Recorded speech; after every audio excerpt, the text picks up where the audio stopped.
Again, welcome back to another review for the 80s horror marathon.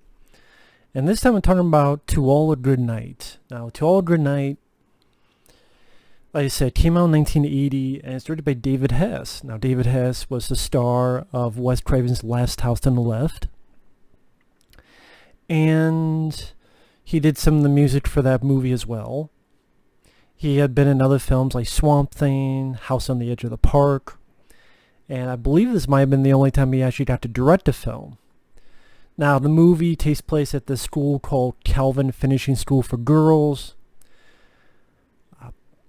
Like the very first minute of the film is this prank going wrong, and this girl accidentally gets pushed off a balcony and dies, which is so poorly edited because it's a snap of a finger, boom, what, this girl, okay, she's getting pushed off, okay, this prank, oh, okay, and then real quickly it cuts to an obvious dummy hitting the ground.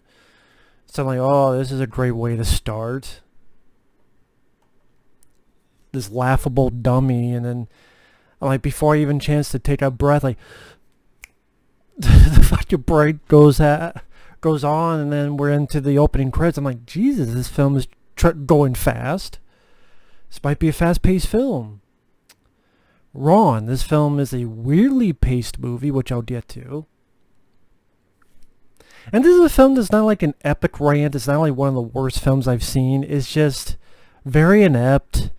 It kind of has a bad fun quality in seeing a decent body count and people killed in different ways. And it does have that 80s slasher vibe.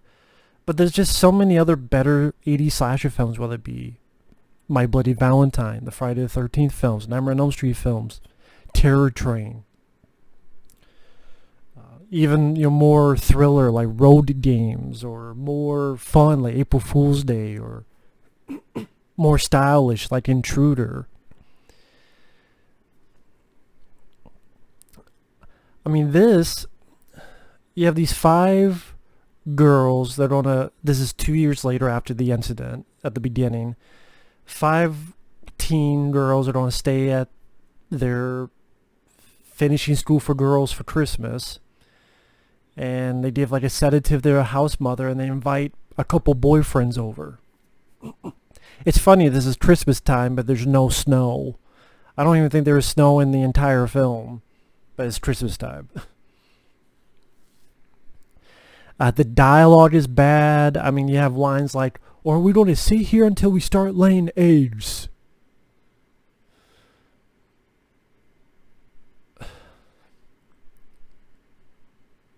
Or there's this guy who's, Crazy Ralph in Friday the 13th, the Harbinger of Doom.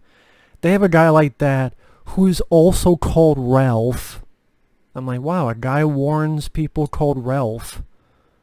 You mean like Friday the 13th where that guy was called Ralph? And then he has stupid lines like, I take care of the plants. I take care of the plants. God put them here to give us pleasure. I'm like, fucking what? I've had a couple plants. I've never had a single one of them give me a blowjob. Believe me, if they did, this whole damn room would look like a pot grower's dream. Believe me, if plants gave me pleasure in that way, it looked like a goddamn jungle in here. And there's some redneck Harbinger of Doom guy with shears.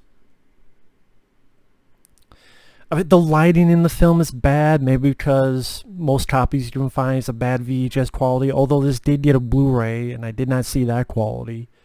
But even then, you could tell that a lot of the night shots are day for night. But so it's nighttime, but you can clearly see the sky is a bright blue, which is not usually that way at nights. The acting is bad. The characters, there's nothing to them. You have the sweet girl that, of course, going to be the one who lives. You have the nerdy guy, and he's the one who lives. You have the jocks and the sluts. You have a slut who has sort of a British accent. You have one girl that I don't understand this. In the third act of the film, the killer looks at this girl, Doesn't kill her for some reason. I don't know why the killer doesn't kill this girl. Movie never explains it. And for the rest of the film, this girl is literally just dancing around in a white gown, singing la la la la la, swinging around and dancing. In fact, it freeze frames where the teen girl and nerdy guy leave, I guess to get the police. And camera moves to that one girl still swinging around dancing in a white gown, la la la la la, and it freeze frames on her. And it's not trying to tell us, oh, she's gonna be the killer next. It's just, yeah, she's just having a batshit time, and the movie doesn't tell us before, like, oh, she's had mental problems, or, you know, it just, I guess she just went crazy because she saw the killer and saw someone die. I guess that's it.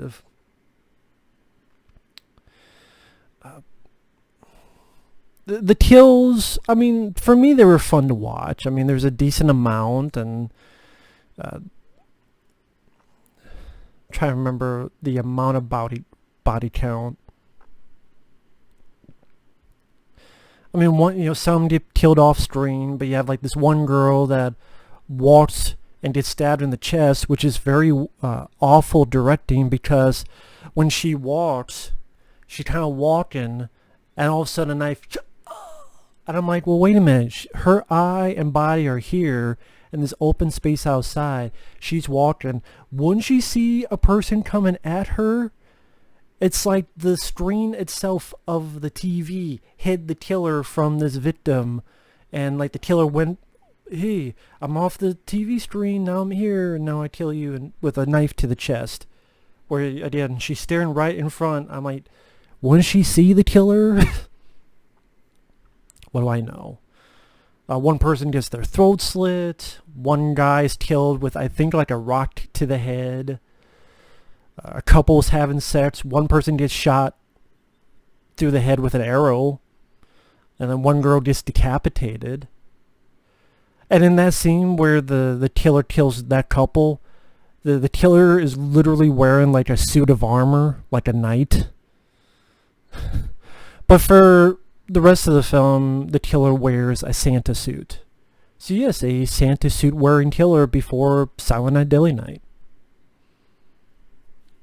Of course, this is the same year as Christmas Evil, which that was more of a taxi driver type of flick.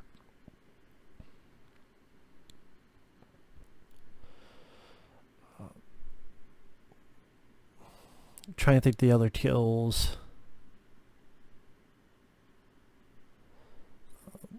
Some people get found, like they're found stabbed in the back.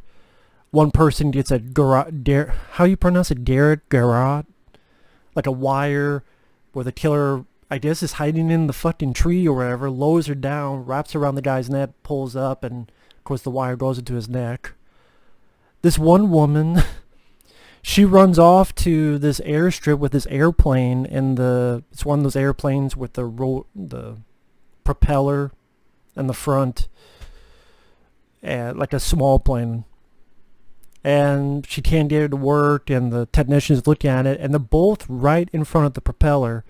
And the killer in the Santa suit is in the cockpit, turns it on, as you did a big splash of blood on the windshield of the airplane. So you assume that the killer killed both of these people that were this far away from the propeller, which was a stupid, like, I don't know why the girl was standing there too, because it's not like she could do anything to fix it.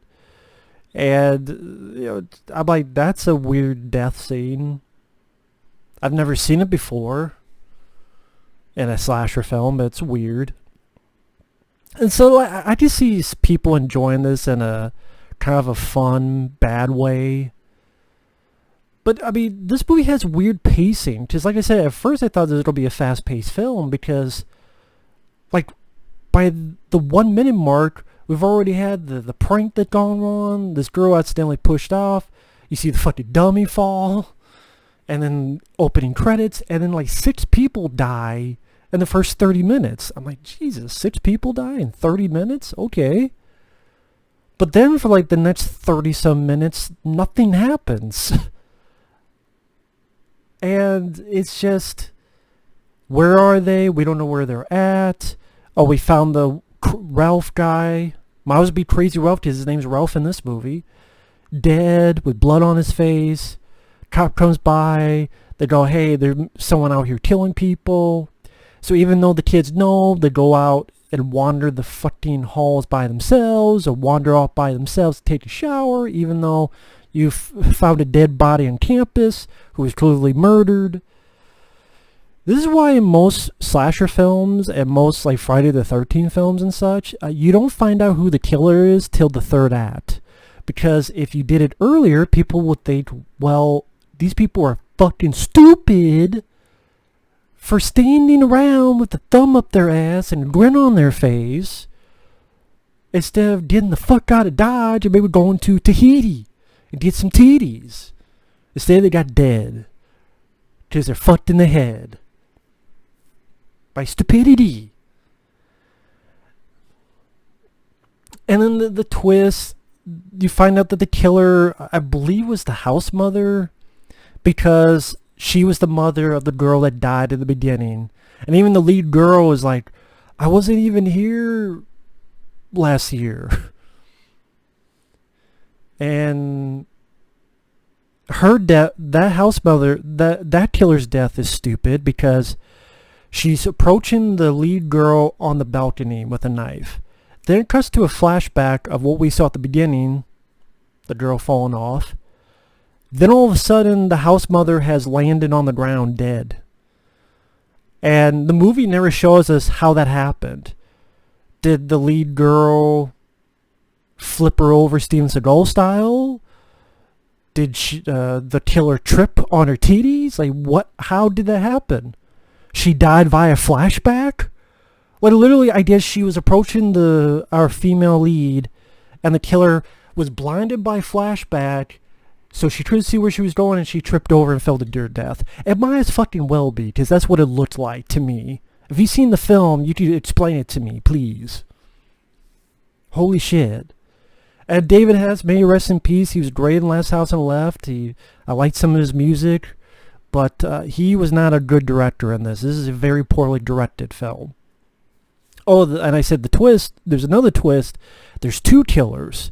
Because there's another person in the Santa suit, and it's the father. So it was a mother and father doing this. Which could be an interesting idea in a better movie, that a mother and father both want to kill people because of the death of their daughter, accident or not. But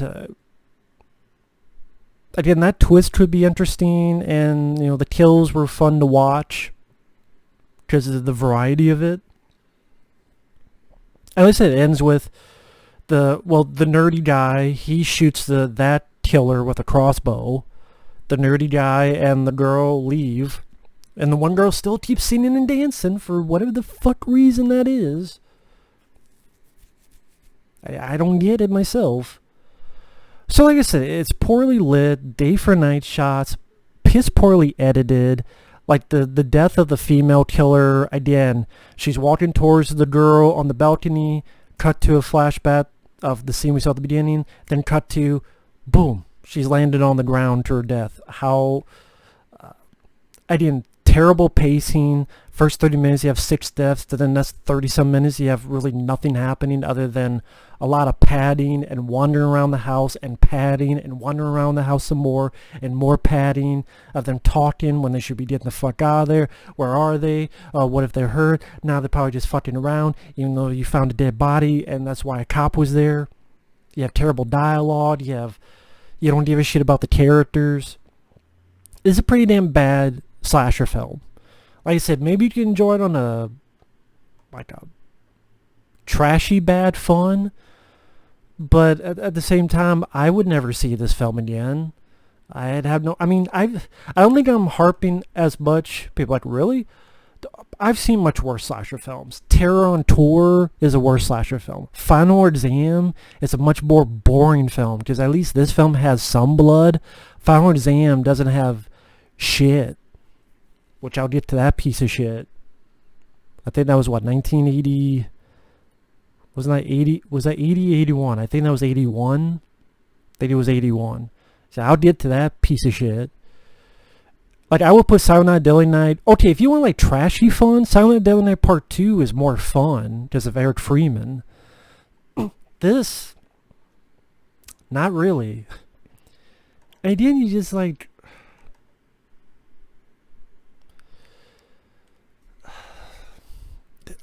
Yeah, there's not much else to say other than that. It's a badly done movie. So... And what's funny is the VHS cover. I do remember seeing this VHS cover back in the day. This is the first time I've seen the film.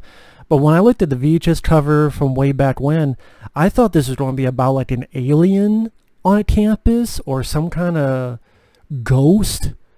Because when you look at the VHS cover, probably on the Blu-ray cover too, the figure looks like an alien or a ghost.